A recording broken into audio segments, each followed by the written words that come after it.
नमस्कार दोस्तों, आदर्श technical classes Dausa में आपका हार्दिक स्वागत है। दोस्तों कैसे हो? आशा करता हूँ सभी ठीक होंगे, मस्त होंगे। आइए दोस्तों, यहाँ पर इलेक्ट्रीशियन थ्योरी, जी हाँ, यहाँ पर BSPCL है, JVNL है, और यहाँ पे ध्यान रखिएगा दोस्तों, NCL, DRDO, इसरो, बार्क, और यहाँ पे आपकी मेन तो है ALP। तो यहाँ पे ALP जो है, इसके रिगार्डिंग यहाँ तो तैयारी कर ही रहे हैं। तो यहाँ पे अभी से अपन को क्या है, पूरी तरीके से तैयार करने हैं और एक एक प्रश्नों का पूरा समावेश करेंगे दोस्तों। तो यहाँ पे आज 9 नंबर क्लास है, 8 नंबर क्लास, 8 क्लास पूरी हो चुकी है। प्लेलिस्ट में जाकर आप देख सकते हो दोस्तों, ठीक है। आइए पहले प्रश्न की ओर आते हैं, और यहाँ पर पहला प्रश्न है दोस्तों, और ये लीजिएगा आज का पहला प्रश्न। तो यहाँ पर दोस्तों पहला प्रश्न है, ये पहला प्रश्न क्या कह रहा है, आइए समझते हैं। यहाँ पर खालिस्तान को लेड एसिड सेल में विद्युत अपघट्य यानी इलेक्ट्रोलाइट के रूप में उपयोग किया जाता है। दोस्तों यहाँ पे एक क्या होती है, बैटरी होती है, और उस बैटरी का नाम क्या है, तो यहाँ पे मैं कहूँगा बैटरी। तो ये आपकी बैटरी होती है। बैटरी का जो सिंबल होता है मेरे दोस्तों इस प्रकार से होता है, यानी सेलों के समूह को हम क्या कहते हैं, बैटरी कहते हैं। अनेक सेल होते हैं, सेलों को श्रेणी क्रम में जोड़ा जाता है, और वहां पे श्रेणी या समांतर में जोड़ करके उसको क्या बनाया जाता है, बैटरी बनाई जाती है। बैटरी कौन सी है, तो यहाँ बात करेंगे मेरे दोस्तों, यहाँ पे लेड एसिड बैटरी होती है, जिसे हम क्या कहते हैं, सीसा संचायक बैटरी के नाम से भी इसको जाना जाता है। सीसा संचायक बैटरी भी कहते हैं दोस्तों। इसके अंदर होता इस प्रकार से है, यहाँ पे इस प्रकार से आपको कॉलम देखने को मिलेंगे।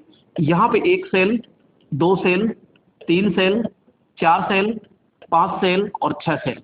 अब ये 6 सेल में भी होती है, 12 में भी होती है, 24 में भी होती है, अनेक अलग अलग सेलों में होती है। एक सेल कैसे तैयार होता है, तो यहाँ कहते हैं ये positive negative positive negative positive negative, और मेरे दोस्तों इनके बीच में यहाँ पे सेपरेटर डाला जाता है। ये प्रत्येक के बीच में सेपरेटर होता है। तो ये जो सेपरेटर होता है, ये छिद्र युक्त प्लास्टिक या फिर छिद्र युक्त रबड़ या छिद्र युक्त लकड़ी का बना होता है, पृथककारी। इनको जोड़ करके अब पॉजिटिव जो प्लेट होती है उसको एक जगह, और जो नेगेटिव होती है उसको एक जगह। तो 2 टर्मिनल बन गए यहाँ पे, पॉजिटिव नेगेटिव। तो मैंने कहा जैसे सपोज कीजिए ये पॉजिटिव, ये negative, positive negative positive negative positive negative positive negative positive negative, इस प्रकार से बन गया। तो जोड़ेंगे कैसे इसको, पॉजिटिव से नेगेटिव, पॉजिटिव से नेगेटिव, पॉजिटिव से नेगेटिव, पॉजिटिव से नेगेटिव, पॉजिटिव से नेगेटिव, ठीक है। अब यहाँ तो बच गया हमारे पास में नेगेटिव, और एक हो गया हमारे पास में पॉजिटिव। इस प्रकार से उसका कनेक्शन किया जाता है। अगर मैं 2 वोल्टेज लगाता हूं तो ये आपकी 6 दूनी 12 वोल्टेज होता है। लेकिन दोस्तों एक सेल का जो अधिकतम वोल्टेज होता है वो 2.2 वोल्टेज यहाँ पे पाया जाता है। जो आपके लेड एसिड बैटरी होती है, इसका जीवन काल की अगर मैं बात करता हूँ, जीवन काल की मैं बात करूं मेरे दोस्तों, तो जीवन काल यहाँ 2 से 5 वर्ष होता है। कितना होता है, 2 से 5 वर्ष होता है। ये आकार में बहुत भारी होती है। इसका यूज कहाँ करते हैं, तो इन्वर्टर के रूप में या वाहनों के अंदर भी इसका प्रयोग आजकल बहुत ज्यादा मात्रा में किया जा रहा है। जो ईवी इलेक्ट्रिक व्हीकल होते हैं वहां पे। अब यहाँ पे इसको इस तरीके से मैं बनाऊं, तो यहाँ मैंने कहा कि ये हमारी प्लेटें हैं, और ये यहाँ पे ये हो गया, और यहाँ पे जितनी प्लेट होती है यानी जितने सेल होते हैं उतने यहाँ पे बेल्ट प्लग लगा दिए जाते हैं, और इसके अंदर क्या डाल दिया जाता है, इलेक्ट्रोलाइट डाल दिया जाता है, जो हमारा क्या होता है, इलेक्ट्रोलाइट। तो यहाँ बात करेंगे, इलेक्ट्रोलाइट होता है H2SO4 यानी सल्फ्यूरिक अम्ल होता है, तनुगंधक अम्ल। तनु हाइड्रोक्लोरिक अम्ल होता है, सांद्रिक हाइड्रोक्लोरिक अम्ल होता है, तनु सल्फ्यूरिक अम्ल होता है। जी हाँ मेरे दोस्तों, यहाँ पे तनु गंधक अम्ल भी कह सकते हो या सल्फ्यूरिक अम्ल कह दो। तो यहाँ पे H2SO4 ये डाला जाता है। क्लियर। यहाँ पे जो इलेक्ट्रोलाइट होता है ना, ध्यान रखिएगा, जो इलेक्ट्रोलाइट होता है, इलेक्ट्रोलाइट,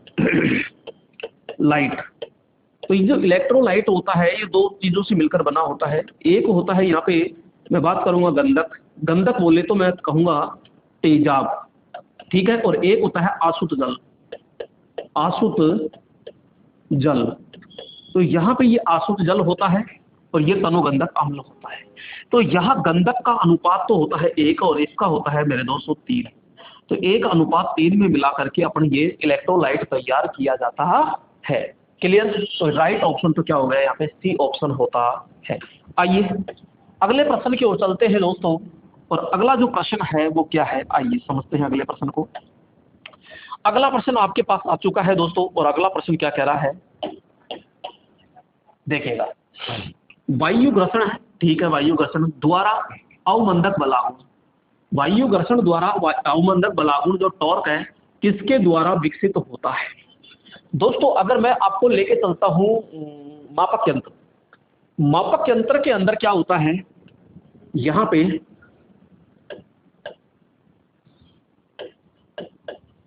मापक यंत्र, अब मापक यंत्र के अंदर 3 बल लगते हैं, बल 3 बल होते हैं, और 3 कौन कौन से होते हैं तो मैं बात करूंगा। एक होता है आपका विक्षेपण बल, विक्षेपण बल जिसे कहते हैं डिफ्लेक्टिंग टॉर्क, क्या कहते हैं, डिफ्लेक्टिंग टॉर्क कहते हैं। एक होता है आपका नियंत्रण बल, नियंत्रण बल होता है जो कंट्रोलिंग टॉर्क होता है, कंट्रोलिंग टॉर्क होता है। अब जो नियंत्रण बल होता है ये कंट्रोलिंग टॉर्क होता है 2 प्रकार का होता है।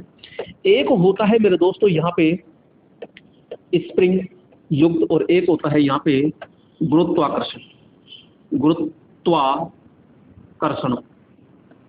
तो ये गुरुत्वाकर्षण बल के द्वारा होता है। यहाँ पे मैं तीसरा बात करूंगा अवमंदक, क्या अवमंदक बल होता है, डैम्पिंग, डैम्पिंग टॉर्क होता है, तो यहाँ पे डैम्पिंग टॉर्क होता है, ठीक है। ये डिफ्लेक्टिंग टॉर्क होता है, ये डैम्पिंग टॉर्क होता है। ये 3 प्रकार का होता है दोस्तों। कौन कौन सा होता है, एक होता है वायु घर्षण, ठीक है, एक होता है द्रव घर्षण, और एक होता है एडी करंट, एडी करंट। ये 3 प्रकार का होता है, जिसमें जो सबसे बेस्ट होता है वो आपका एडी प्रकार का होता है दोस्तों। तो यहाँ पे एडी करंट की बात करेंगे तो यह एडी करंट सबसे ज्यादा अपन प्रयोग में लिया जाता है। तो अब वायु घर्षण की कह रहा है, तो वायु घर्षण एक पिस्टन नुमा आकृति में होता है, यानी कि अगर ये आपका क्या है, धुरा है, और ये संकेतक है, और ये आपका पैमाना होता है इस प्रकार से। तो यहाँ से इसकी वैन होती है, ये एल्यूमिनियम की चप्पी होती है, और ये इस प्रकार से एक पिस्टन नुमा आकृति में होता है ये। तो इसके अंदर जो वायु भरी होती है, तो वायु घर्षण के कारण ये वैन रुक जाती है, और ये वैन रुकती है तो ये हमारा संकेतक है, ये क्या हो जाता है, रुक जाता है। यहाँ पे बेरिंग होते हैं जिससे अपन ज्वेल बेरिंग कहते हैं, क्या कहते हैं, ज्वेल बेरिंग कहते हैं। अब देखो चलित सिस्टम यानी गतिमान तंत्र पर लगे वैन को निकालने के लिए, वैन को निकालने के लिए थोड़ी होता है, वैन को रोकने के लिए रोका जाता है। चलित सिस्टम यानी गतिमान तंत्र पर बाह्य बल स्थापित करना, चलित सिस्टम गतिमान पर लगे चलित वैन द्वारा होता है। भाई ये वैन द्वारा ही तो घर्षण हो रहा है, और चलित सिस्टम गतिमान तंत्र पर लगे वैन को बदलकर, वैन को बदलकर नहीं। तो यहाँ पे है लगे चलित वैन, वैन का मतलब ये है वैन, ठीक है, ये वैन है, और इसी को क्या कहते हैं, चकती कहते हैं मेरे दोस्तों, क्या कहते हैं, चकती कहा जाता है। क्लियर? यहाँ पे किसी प्रकार का कोई डाउट नहीं होना चाहिए। तो राइट ऑप्शन क्या हो जाएगा यहाँ पे, सी ऑप्शन होता है। मैंने सभी बलों के बारे में आपको ध्यान से बता दिया है। अगला प्रश्न लेते हैं, और अगला प्रश्न आता है मेरे दोस्तों यहाँ पर, अगला प्रश्न आता है 4 नंबर प्रश्न, और यहाँ पे देखते हैं दोस्तों, ये लीजिएगा। अगला प्रश्न है कि एक पॉलीफेज इंडक्शन मोटर की गति हमेशा होनी चाहिए। दोस्तों पॉलीफेज किसे कहते हैं, पॉली का मतलब होता है बहुत ज्यादा, यानी 2 से अधिक। तो यहाँ पे इसे पॉलीफेज को क्या कहते हैं, पॉलीफेज को कहते हैं हम बहुकला, क्या कहते हैं, बहुकला कहते हैं। और बहुकला मोटर होगी आपकी 3 फेज। कौन सी मोटर होती है, 3 फेज मोटर होती है। और जब 3 फेज मोटर होती है तो इसका जो स्टेटर होता है, इसके अंदर यहाँ पे इस प्रकार से खांचे होते हैं, स्लॉट्स होते हैं, और इनके अंदर क्या डाली जाती है, तो बात करेंगे मेरे दोस्तों, यहाँ पे डाली जाती है वाइंडिंग। और जैसे ही इस वाइंडिंग को 3 फेज AC सप्लाई से जोड़ा जाता है, तो यहाँ RYB से जोड़ा जाता है, तो इसके अंदर क्या होता है, यहाँ पे घूमने वाला चुंबकीय फ्लक्स बन जाता है, और वो गति करता है। तो इस गति को कहते हैं यहाँ पे सिंक्रोनस गति। क्या कहते हैं मेरे दोस्तों, सिंक्रोनस गति, यानी तुल्यकालिक गति कहते हैं। बारी आती है इसके बीच में, यहाँ पे ये है मेरे दोस्तों रोटर। अब यहाँ पे क्या होता है, कि ये जो चुंबकीय क्षेत्र है, इस चुंबकीय प्रेरण क्रिया होती है, और इस चुंबकीय प्रेरण क्रिया के कारण, तो यहाँ क्रिया कौन सी हो गई, तो मैंने कहा कि चुंबकीय प्रेरण। ये चुंबकीय प्रेरण क्रिया के कारण इसमें क्या पैदा हो गया, तो मैं कहूंगा इसमें एसी ईएमएफ पैदा हो गया, और एसी ईएमएफ होने के कारण इसका चुंबकीय क्षेत्र और इसका चुंबकीय क्षेत्र आपस में क्या करने लग गए, ये विरोध करने लग गए। तो यहाँ पे एक टॉर्क पैदा होता है। जो टॉर्क होता है ये किस नियम के अनुसार होता है, तो अपन कहेंगे यहाँ पे लेंज नियम के अनुसार होता है। कौन से नियम के अनुसार, लेंज नियम के अनुसार होता है। और जैसे ही यहाँ प्रतिक्रिया होती है तो प्रतिक्रिया का टॉर्क होता है, टॉर्क के कारण ये जो बीच में रोटर है ये क्या हो जाता है, घूम जाता है। तो ये घूम जाता है तो इसकी गति भी तो होगी, इसको कहते हैं रोटर गति। क्या कहते हैं, रोटर गति, जिसे एन आर से दर्शाया जाता है। और रोटर गति को ही वास्तविक गति कहते हैं। और ये जो आरपीएम होती है इसको आरपीएम में मापा जाता है। और ये मोटर की जो नेम प्लेट होती है ना, उस नेम प्लेट पर इसी को लगाया जाता है मेरे दोस्तों, इसको ध्यानपूर्वक समझिए। अब यहाँ पे पूछ रहा है पॉलीफेज में जो मोटर की जो गति होती है, यानी मोटर की जो गति होती है इसी को मोटर गति कहते हैं, एनआर। ये जो गति होती है सिंक्रोनस से क्या होती है मेरे दोस्तों, मैं कहूंगा एनएस जो होती है और एन आर होती है।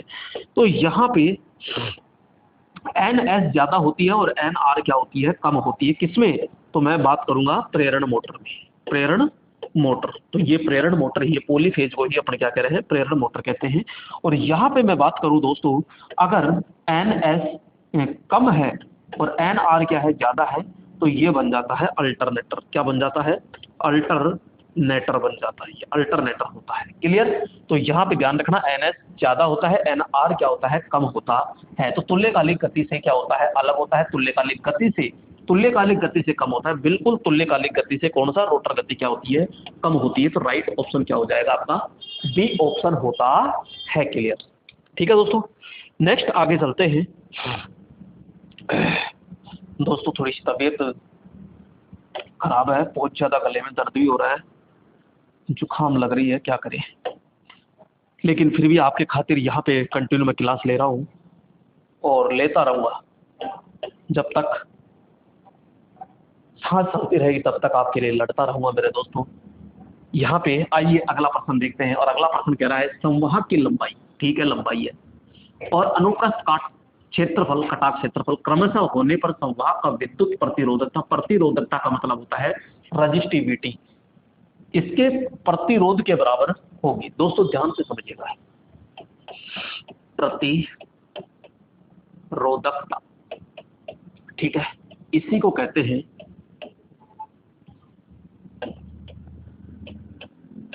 विशिष्ट प्रतिरोध। क्लियर। इंग्लिश में बोले तो स्पेसिफिक रेजिस्टेंस, और इसको कहते हैं रजिस्टिविटी। ये है क्या, इस लैंग्वेज को मैं समझा रहा हूँ। ये कहना चाह रहा है कि एक चालक है और एक चालक है तो इसका कटाक क्षेत्रफल है।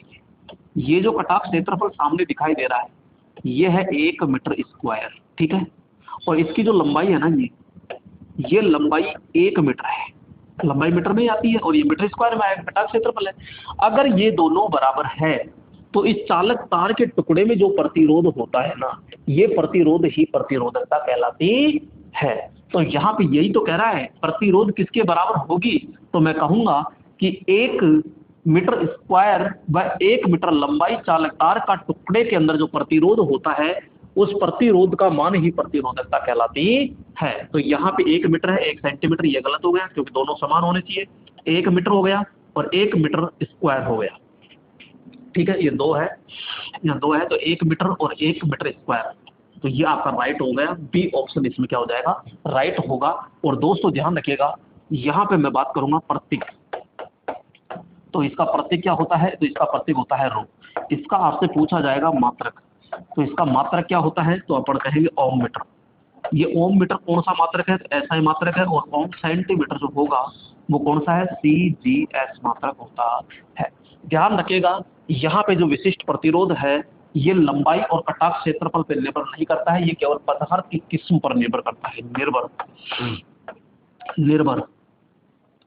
तो यहाँ पे पदार्थ की प्रकृति कह दो या किस्म कह दो, प्रकृति, वह ताप पर निर्भर करता है। बस 2 ही चीज पे डिपेंड करता है यहाँ पे प्रतिरोधकता, पदार्थ की प्रकृति व तापमान पर डिपेंड करता है। आइए आगे चलते हैं नेक्स्ट प्रश्न की ओर। और दोस्तों यहाँ पे अगले प्रश्न की ओर चलते हैं, और अगला प्रश्न क्या है आइए समझते हैं अगला प्रश्न। यहाँ पे ये लीजिएगा अगला प्रश्न दोस्तों, यहाँ पे है कि रजत रंग से लेपित कार्बन प्रतिरोध की यह है संवाहिता। संवाहिता का मतलब होता है दोस्तों यानी चुंबक सॉरी ये संवाहिता का मतलब होता है टॉलरेंस, ठीक है, सहनशीलता कह दीजिए इसको, सहनशीलता, तो ये सहनशीलता है। तो यहाँ पे टॉलरेंस यानी सहनशीलता है। अब किसकी पूछ रहा है वो रजत, और रजत का मतलब होता है चांदी, चांदी यानी कि सिल्वर, ठीक है, रजत कह दीजिए, चांदी कह दीजिए, सिल्वर कह दीजिए, चमकीला कह दीजिए। तो यहाँ पे मेरे दोस्तों ये किस किस की पूछ रहा है, आइए मैं थोड़ा सा इसकी सारणी पे ही ले चलता हूँ आपको। तो यहाँ पे जैसे कि आपको रंग देगा, ठीक है, और रंग कौन कौन से होंगे, तो BROY, गया, Bharat, very good, wife, GSL। अब दोस्तों इनके नाम सुन लीजिए।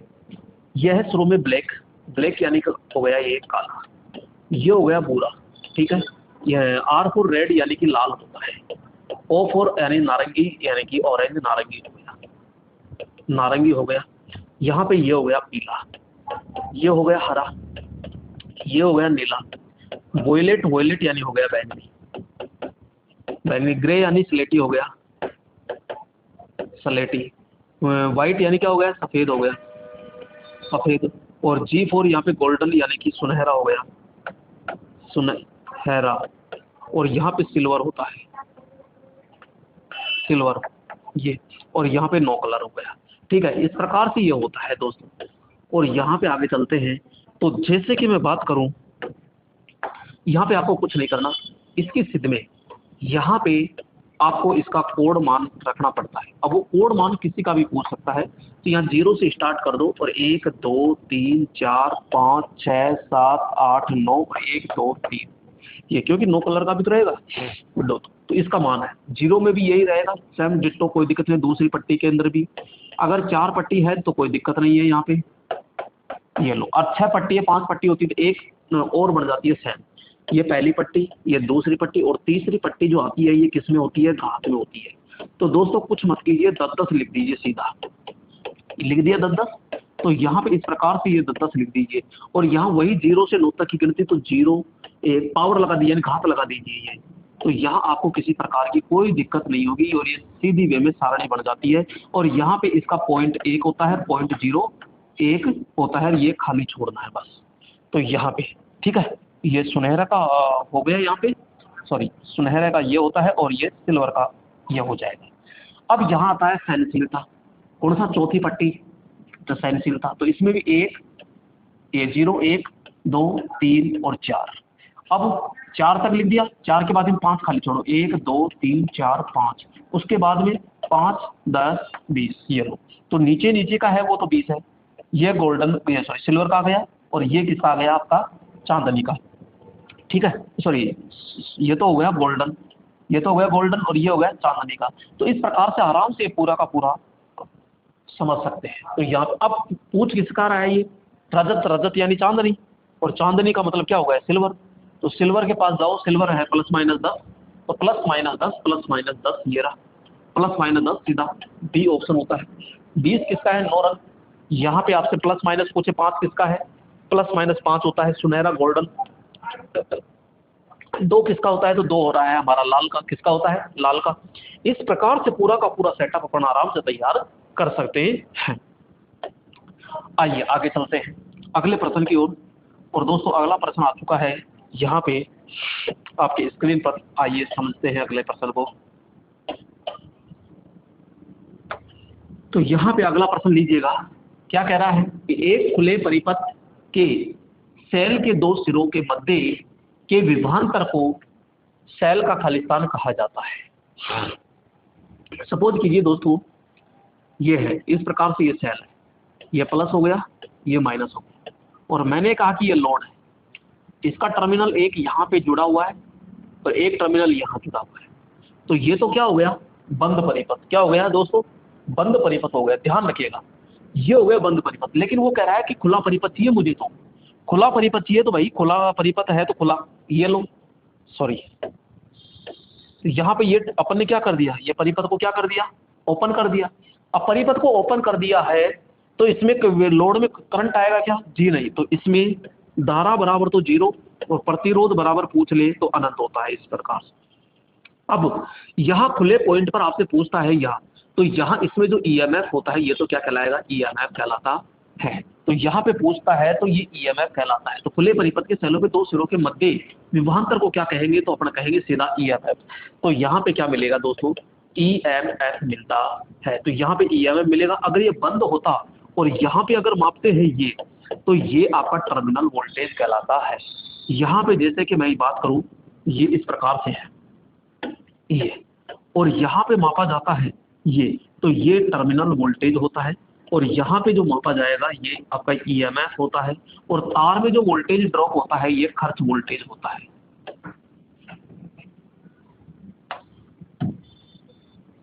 तो क्या कहलाएगा, तो यहाँ पे मैं कहूँगा खर्च वोल्टेज कहलाता है, खर्च वोल्टेज कहलाता है। तो यहाँ पे राइट ऑप्शन क्या हो जाएगा, ए ऑप्शन होता है। क्लियर, क्या हो जाएगा, ए ऑप्शन होता है। आइएगा अगला प्रश्न देखते हैं। और अगला प्रश्न क्या है दोस्तों, तो यहाँ पे ये आपके लिए दोस्तों एक सूचना है क्या, और सूचना यही है कि अगर आप इलेक्ट्रीशियन या टेक्नीशियन की तैयारी कर रहे हो, लोको पायलट की तैयारी कर रहे हो, तो दोस्तों अभी से आपको बहुत सतर्कता से पढ़ना पड़ेगा, बेसिक लेवल से पढ़ना पड़ेगा।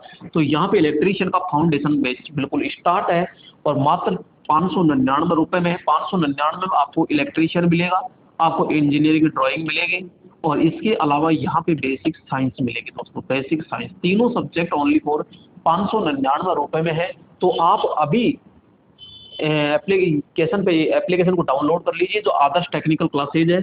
तो यहाँ पे प्ले स्टोर से आप आदर्श टेक्निकल क्लासेज ऐप को डाउनलोड करके और वहाँ रजिस्टर्ड होकर पेड कोर्स पे जाकर के आराम से कोर्स को बाई कर सकते हो दोस्तों। तो मात्र 599 है, ऑफलाइन और ऑनलाइन दोनों मोड में रहेगा, जिससे आप चाहो वैसे आप ले सकते हो। अधिक जानकारी के लिए मेरे दोस्तों यहाँ पे आप संपर्क कर सकते हो, ठीक है।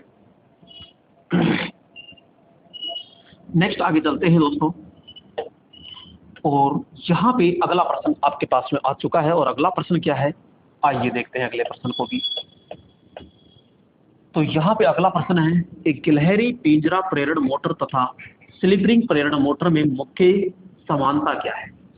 दोस्तों दो मोटर है, एक मैं बात करता हूँ, एक तो है पिंजरा, ठीक है, और एक है स्लिप रिंग, स्लिप रिंग। अब दोनों को जानते समझो, इसका स्टेटर और इसका स्टेटर, इसमें भी ये खांचे होते हैं और इसमें वाइंडिंग कर देते हैं। ये वाइंडिंग कर दी, और वाइंडिंग करने के बाद इसके 3 तार हो जाते हैं और यहाँ 3 फेज सप्लाई देते हैं। अब इसमें क्या करते हैं, इसमें भी यही खांचे होते हैं और यहाँ पे वाइंडिंग होती है, और वाइंडिंग जो 3 फेज वाइंडिंग होती है 120 डिग्री के अंदर होती है, और वही 3 तार इसमें भी 3 फेज सप्लाई देते हैं। अब यहाँ पे आपका चुंबकीय क्षेत्र बन गया, ये चुंबकीय क्षेत्र हो गया, इसमें भी चुंबकीय क्षेत्र हो गया, कोई दिक्कत नहीं है। तो ये है मेन समानता, ये तो क्या है, समानता, समानता। तो ये समानता है कि दोनों के स्टेटर सेम है। लेकिन असमानता क्या है, दोनों के रोटर।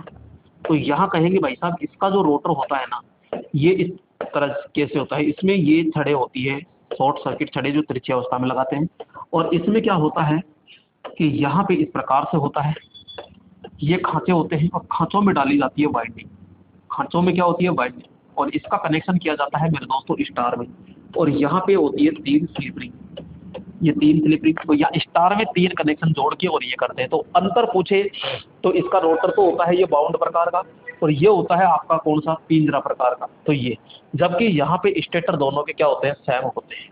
तो अपन कहेंगे स्टेटर की संरचना क्या होती है, समानता होती है, यही मुख्य समानता है।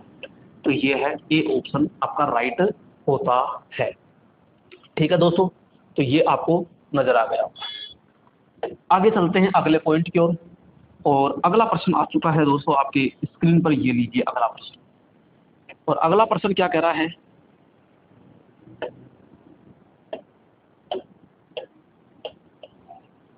अगला प्रश्न है पानी के जहाज में विद्युत शक्ति उत्पन्न करने हेतु प्रयुक्त विधि कौन सी है? दोस्तों पानी के जो जहाज होते हैं बड़े बड़े, वहां पे विद्युत पैदा करने के लिए वहां पे बड़ा प्लांट तो लगा नहीं सकते, और जो सबसे छोटा होता है वो होता है हमारे पास में डीजल इंजन होता है, डीजल इंजन। तो ये पावर प्लांट अपन लगाते हैं, पावर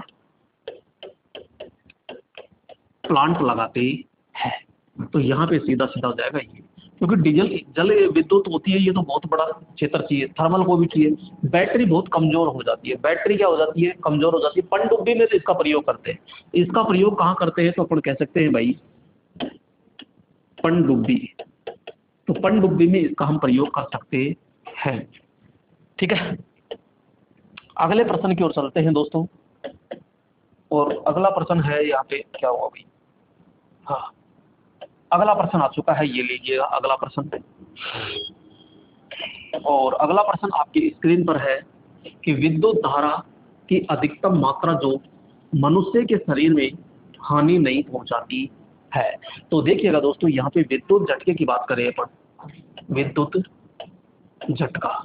तो विद्युत झटका कब लगता है, कि जब हमारे शरीर से विद्युत धारा प्रवाहित होती है, जब हमारे शरीर से क्या गुजरती है, विद्युत धारा जाती है, तो वहां पे तो झटका होता है। विद्युत झटका ये विद्युत की मात्रा पे डिपेंड करता है। तो अपन कहेंगे धारा व समय, धारा व समय पर क्या होता है, निर्भर होता है। यहाँ पे अपन बात करेंगे 20 milli ampere, 20 milli ampere per क्या होता है, महसूस होता है, महसूस होता है। यहाँ पे मैं बात करूंगा 40 milli ampere, 40 milli ampere per तेज झटका लगता है, तेज झटका लगता है। इसमें अड़चन भी, ऐठन आ जाती है शरीर में, अड़के कट भी लग सकते हैं, छाले पड़ सकते हैं। तो यहाँ पे ये 40 मिली एम्पियर होता है। 60 मिली एम्पियर पे मैं बात करता हूँ दोस्तों, 60 मिली एम्पियर पर राम नाम सत्य हो जाता है, यानी मृत्यु हो जाती है। नेक्स्ट मैं बात करता हूँ 100 मिली एम्पियर पे, और 100 मिली एम्पियर पे मैं बात करता हूँ तो दोस्तों यहाँ पे बॉडी के जो अंग होते हैं वो जलने लग जाते हैं, बॉडी के अंग क्या हो जाते हैं, जलने लग जाते हैं। तो 20 मिली एम्पियर से नीचे जाते हैं तो वो हमारे लिए सुरक्षित रहती है। अब ये कह रहा है कि विद्युत धारा की अधिकतम मात्रा बताओ जो मनुष्य के शरीर को हानि नहीं पहुंचाती। 1 milli ampere, 9 milli ampere, 5.5 ampere, 100 milli. भैया ये दो तो हो ही नहीं सकता, क्योंकि ये तो सीधा एम्पियर में है, तो ये तो मरवाएगा। और यहाँ पे 2 है, और 2 है तो 1 मिली एम्पियर पे और ये 9 मिली एम्पियर, दोनों पे हमको विद्युत झटका नहीं लगेगा। लेकिन वो पूछ रहा है अधिकतम, इसलिए राइट ऑप्शन क्या हो जाएगा, बी ऑप्शन होता है। क्लियर, नेक्स्ट आगे चलते हैं दोस्तों। और अगला प्रश्न आपकी स्क्रीन पर आ चुका है, ये लीजिए। तो यहाँ पे अगला जो प्रश्न है, ये अगला प्रश्न क्या है, आइए। भारतवर्ष में किस स्थान पर नाभिकीय संयंत्र, नाभिकीय संयंत्र का मतलब होता है परमाणु पावर प्लांट, यानी कि परमाणु संयंत्र, ठीक है, परमाणु शक्ति संयंत्र, संयंत्र। तो न्यूक्लियर जो पावर प्लांट होता है वो कहाँ नहीं है, तारापुर महाराष्ट्र में है, कोटा राजस्थान में है, दिल्ली नरोरा, तो यहाँ पे दिल्ली के अंदर नहीं है मेरे दोस्तों। बाकी तीनों जगह में यहाँ पे परमाणु पावर प्लांट पाया जाता है।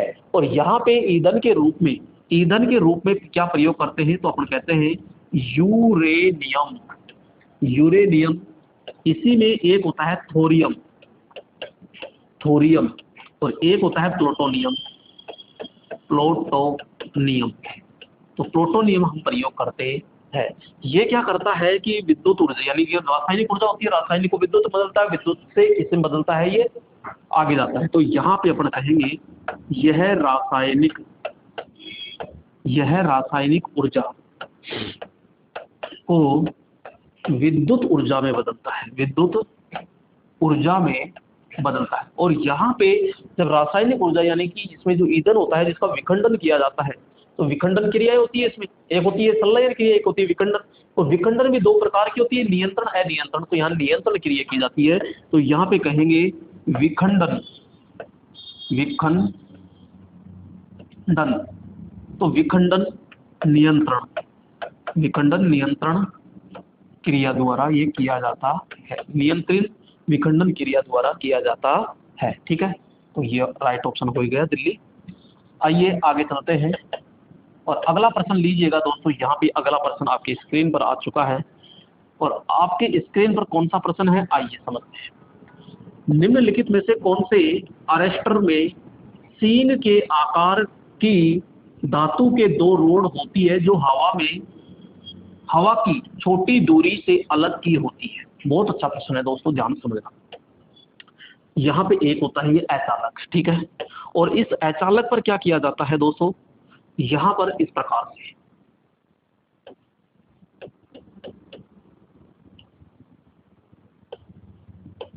ये कुछ गैप हो गया। अगर ये दोस्तों 11 केवी गैप होता है ना, 11 केवी, तो इसमें 10 mm का गैप होता है। ये 10 mm का गैप होता है और यहाँ पे मैं बात करूंगा 450 होता है तो 1.6 mm गैप होता है, कम गैप होता है। और 11 केवी पे कितना गैप होता है, यहाँ पे 10 mm का गैप होता है। अब ये लगाया कहाँ जाता है, जैसे कि मैंने कहा कि ये पोल है, ठीक है, ये पोल है। अब इस पोल है तो पोल पर यहाँ पे जैसे इंसुलेटर लगेंगे, ये पोल पर इंसुलेटर है और इंसुलेटर है तो सीधी सी बात है, यहाँ पे एक तार ये जाएगा, एक तार ये जाएगा, और इस प्रकार से अगर जाता है तो यहाँ पे ये जो लाइन तार है ये इससे जुड़ता है, ठीक है। अब इसके अंदर क्या होता है, जब 20% अधिक विद्युत आती है ना, तो यहाँ इन दोनों के मध्य में क्या होती है, स्पार्किंग होती है। तो स्पार्किंग के कारण जो एक्स्ट्रा विद्युत है वो इसमें आ जाती है और इसको जोड़ा जाता है नीचे ग्राउंड से, अर्थिंग किया जाता है। तो आपसे पूछ रहे लाइटिंग अरेस्टर किसके मध्य लगा होता है, तो लाइन व ग्राउंड के मध्य, लाइन व ग्राउंड के मध्य लगा होता है यहाँ पे। तो ये आपका हॉर्न गैप लाइटिंग अरेस्टर कहलाता है, इसको हॉर्न गैप कहते हैं। हॉर्न की तरह आकृति होती है और ये इस प्रकार से लगाया जाता है, तो हॉर्न गैप लाइटिंग अरेस्टर होता है ये, ठीक है। तो ये बी प्रकार राइट ऑप्शन हो जाएगा आपका। तो इस प्रकार से पूरा का पूरा मैटर मैंने इसमें समझा दिया है दोस्तों। आइए आगे चलते हैं,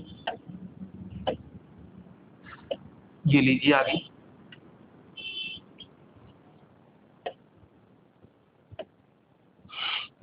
यहां पे बात करते हैं दोस्तों, सार्वभौमिक मोटर निम्नलिखित में से किस घरेलू उपकरण में प्रयोग की जाती है? तो दोस्तों सार्वभौमिक मोटर निम्नलिखित में से किस घरेलू उपकरण में प्रयोग की जाती है? तो किस घरेलू मोटर में, यानी कि यूनिवर्सल मोटर। ये कौन सी मोटर है, तो अपन कहेंगे यूनिवर्सल। और यूनिवर्सल जो मोटर होती है ना, इसी को अपन एसी सीरीज मोटर कहते हैं, एसी सीरीज मोटर कहते हैं। इसकी जो गति होती है मेरे दोस्तों 3000 से लेकर के 14000 RPM तक होती है। यहाँ पे ये जो है आवाज अधिक करती है, आवाज की बात करते हैं तो अधिक करती है आवाज क्या करती है, अधिक करती है यहाँ पे। और ये छत का पंखा, तो छत के पंखे में तो दोस्तों स्थायी कैपेसिटर मोटर लगाते हैं। कौन सी, तो बात करते हैं स्थायी कैपेसिटर मोटर लगाई जाती है। पानी खींचने के लिए जो पंप होता है यूनिवर्सल मोटर, यहाँ पे सॉरी यूनिवर्सल मोटर नहीं होगी, कैपेसिटर स्टार्ट कैपेसिटर मोटर होती है। कैपेसिटर पानी खींचने के लिए कह रहा है ये, ठीक है। तो यहाँ कैपेसिटर स्टार्ट मोटर होती है, कैपेसिटर स्टार्ट हुआ है, capacitor run motor, capacitor run motor, ये इस तरह। और कपड़ा धोने के लिए भी यही मोटर हम प्रयोग करते हैं, पानी खींचने के लिए भी, कपड़ा धोने के लिए भी, एसी के लिए भी यही हम प्रयोग करते हैं, ठीक है। और मिक्सर ग्राइंडर यानी जो जूसर मशीन होती है उसमें सार्वभौमिक यानी यूनिवर्सल मोटर हम प्रयोग करते हैं दोस्तों।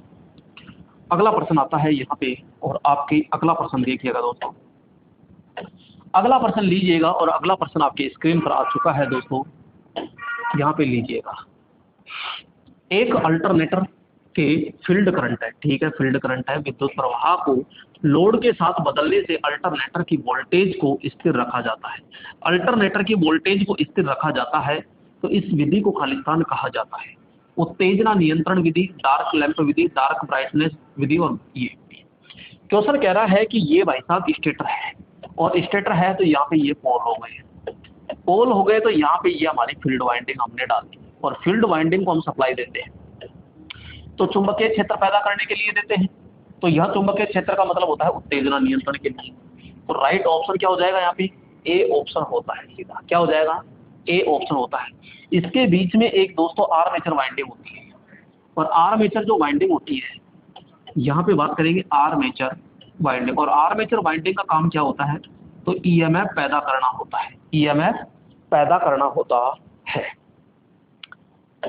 अगला प्रश्न, और अगला प्रश्न क्या है दोस्तों, आइए देखते हैं अगला प्रश्न। और ये लीजिए अगला प्रश्न आपकी स्क्रीन पर आ चुका है, जवाब दीजिए दोस्तों इसका फटाक से।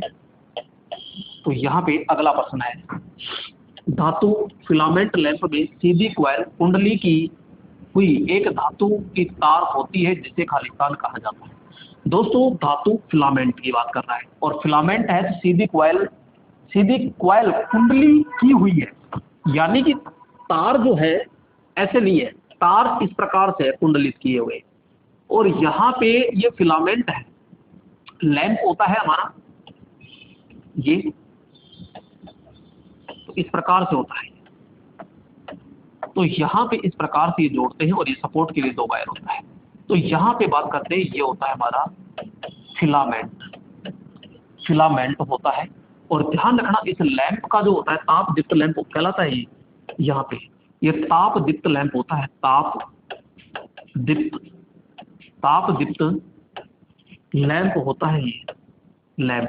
और इसका जो पावर फैक्टर होता है ना, पावर फैक्टर वो हमेशा इकाई माना जाता है, इकाई। तो ये कह रहा है धातु की तार खालिस्तान होती है जिसे क्या कहा जाता है दोस्तों, तो उसे फिलामेंट ही तो कहते हैं। भाई ये क्या है, फिलामेंट है, और किसका बना होता है, तो टंगस्टन का बना होता है ये, टंगस्टन का क्या होता है, ये बना होता है। तो आपको बहुत अच्छे से समझ में आ गया होगा दोस्तों। आइए आगे चलते हैं, और यहाँ पे दोस्तों नेक्स्ट अपन आगे चलते हैं। लीजिएगा अगला प्रश्न आपकी स्क्रीन पर, और ये अगला प्रश्न फिर आ चुका है एक और, किसी चालक तार का व्यास किस यंत्र द्वारा मापा जाता है। दोस्तों यहाँ पे एक होता है वायर गेज के द्वारा मापा जाता है। वायर गेज ये कैसा होता है, ऐसे होता है, इसकी परिधि पर यहाँ पर अलग अलग आकार के क्या होते हैं, खांचे कटे होते हैं। तो यहाँ इसकी यहाँ से भी खांचे कटे होते हैं, तो इसमें डाल के अपन चादर की मोटाई मापते हैं, जबकि बीच में डाल करके यहाँ पे तार का व्यास मापा जाता है। कितने होते हैं, तो यहाँ पे अपन बात करेंगे 36 होते हैं। कितने होल होते हैं, 36 होते हैं। दूसरा एक होता है माइक्रोमीटर। तो माइक्रोमीटर से के द्वारा भी व्यास को मापा जाता है, लेकिन सामान्यतः वायर गेज का अपन क्या करते हैं, प्रयोग किया जाता है। तो SWG को ही वायर गेज कहते हैं, SWG को ही वायर गेज कहा जाता है, स्टैंडर्ड वायर गेज। क्या, स्टैंडर्ड वायर गेज कहते हैं। वाट मीटर इससे क्या मापते हैं, तो हम कहते हैं कि भैया इससे तो हम शक्ति मापते हैं। क्या मापते हैं, शक्ति। वोल्ट मीटर से यहाँ पे हम क्या मापते हैं, तो वोल्टेज मापते हैं, वोल्टेज। और किस क्रम में लगाते हैं, तो यहाँ समांतर क्रम में लगाते हैं। एमीटर से क्या मापते हैं, तो हम कहते हैं इससे लोड धारा मापी जाती है, इसको फेज तार के श्रेणी क्रम में लगाया जाता है। तो राइट ऑप्शन तो क्या हो गया, बी ऑप्शन होता है। अगला प्रश्न, और अगला प्रश्न आपकी स्क्रीन पर आ रहा है दोस्तों, यहाँ पर ये लीजिए अगला प्रश्न। तो अगला प्रश्न है, यहाँ पे समझिएगा ध्यानपूर्वक। यदि डीसी श्रेणी मोटर की आर्मेचर में धारा 5% घटा दी जाती है तो मोटर में बल आघूर्ण यानी कि टॉर्क हो जाता है। श्रेणी मोटर होती है, और दोस्तों हमको पता है कि जो श्रेणी मोटर होती है, इस श्रेणी मोटर के अंदर आर्मेचर जो धारा होती है ना, आर्मेचर धारा तो वर्ग के समानुपाती होती है। तो ये श्रेणी मोटर के अंदर होता है, डीसी श्रेणी मोटर में। जबकि शंट मोटर के अंदर क्या होता है, जो टॉर्क होता है वो आर्मेचर धारा के बिल्कुल समानुपाती होता है। तो आर्मेचर धारा कितनी घटा रहा है, वो 5%। 5 का स्क्वायर हो गया तो कितना हो गया, 25%। तो यहाँ पे जो टॉर्क होगा वो 25% कम हो जाएगा। कितना, 25% कम हो जाएगा। पूर्व की अपेक्षा 25% कम हो जाता है। पूर्व मान का 50%, 150%, 125, तो हम कहेंगे 25% कम हो जाता है। 5% घटाता है तो 25% क्या हो जाता है, वो कम हो जाता है। क्लियर, आपको समझ में आ गया होगा। डीसी श्रेणी जो मोटर होती है ना, डीसी श्रेणी मोटर इसके लिए अपन 2 पॉइंट स्टार्टर का प्रयोग करते हैं। एक तो 2 पॉइंट स्टार्टर का प्रयोग किया जाता है और ये अधिक खिंचाव के लिए मोटर होती है जो भारी लोड पर कार्य करती है। नेक्स्ट आगे चलते हैं दोस्तों, अगला प्रश्न, और ये लीजिएगा अगला प्रश्न। यहाँ पे खूब सारे प्रश्न है दोस्तों, कमी नहीं है प्रश्नों की। यहाँ पे है अगला कि ट्रांसफॉर्मर का संपनर परीक्षण करने के लिए प्रयोग होता है। दोस्तों यहाँ पे ट्रांसफॉर्मर परीक्षण, ट्रांसफॉर्मर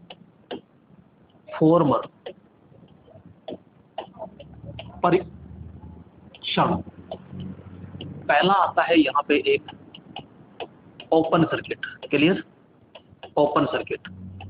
दूसरा आता है यहाँ पे शॉर्ट सर्किट, शॉर्ट सर्किट परीक्षण। इसके द्वारा ओपन सर्किट होता है तो इसके द्वारा तो लोहा हानि ज्ञात करते हैं, लोह है हानि, और शॉर्ट सर्किट होता है इसके लिए ताम्र हानि ज्ञात करते हैं, ताम्र हानि अपन ज्ञात करते हैं। और एक होता है मेरे दोस्तों संपनर, संपनर, संपनर या इसे बैक टू बैक परीक्षण भी कहते हैं, बैक टू बैक, ठीक है। और इसमें 2 ट्रांसफॉर्मर प्रयोग करते हैं, 2 ट्रांसफॉर्मर, वो भी कौन से, आदर्श ट्रांसफॉर्मर होते हैं, और इनका कनेक्शन किसमें जोड़ा जाता है तो हम कहेंगे समांतर में। यानी कि संपनर परीक्षण के लिए 2 ट्रांसफॉर्मर होंगे और वो आदर्श ट्रांसफार्मर होंगे, और आदर्श ट्रांसफार्मर को किस क्रम में जोड़ा जाता है, समांतर में जोड़ा जाता है। इसके द्वारा यहाँ पे वोल्टेज रेगुलेशन मापा जाता है, ठीक है, दूसरा तापमान मापा जाता है, तीसरा यहाँ पे दक्षता मापी जाती है, चौथी यहाँ पे हानि भी मापी जाती है। तो यहाँ केवल एक ट्रांसफार्मर पर्याप्त जी नहीं, 2 ट्रांसफार्मर की आवश्यकता पड़ती है, बिल्कुल सही बात है, 2 असमान ट्रांसफार्मर की आवश्यकता पड़ती है, असमान नहीं समान, कम से कम 3 जी नहीं, मात्र 2 ट्रांसफार्मर होंगे और इनके द्वारा ये सारी चीजें माप ली जाती है, ठीक है दोस्तों। हाँ जी, अगला प्रश्न आता है, और अगला प्रश्न क्या है, आइए यहाँ पे लीजिएगा, अगला प्रश्न आ चुका है, और अगला प्रश्न क्या कह रहा है दोस्तों, यहाँ पे है तेल का प्रकार जो ट्रांसफॉर्मर के तेल के लिए प्रयुक्त होता है। दोस्तों मैं बात करता हूँ यहाँ पे ट्रांसफॉर्मर ऑयल, ट्रांसफॉर्मर ऑयल, ठीक है। इसका सबसे पहले मैं कार्य आपसे पूछना चाहूँ तो पहला काम होता है इसका कूलिंग का, किसका काम होता है, कूलिंग करना यानी ठंडा करना। दूसरा होता है यहाँ पे कि जो हमारी वाइंडिंग होती है ना, वाइंडिंग के लिए इंसुलेशन, वाइंडिंग के लिए इंसुलेशन, इंसुलेशन, इंसुलेशन प्रदान करना होता है। नेक्स्ट यहाँ पे प्रकार की अगर बात करते हैं तो प्रकार 2 प्रकार का होता है, एक होता है यहाँ पे खनिज और दूसरा होता है यहाँ पे सिंथेटिक।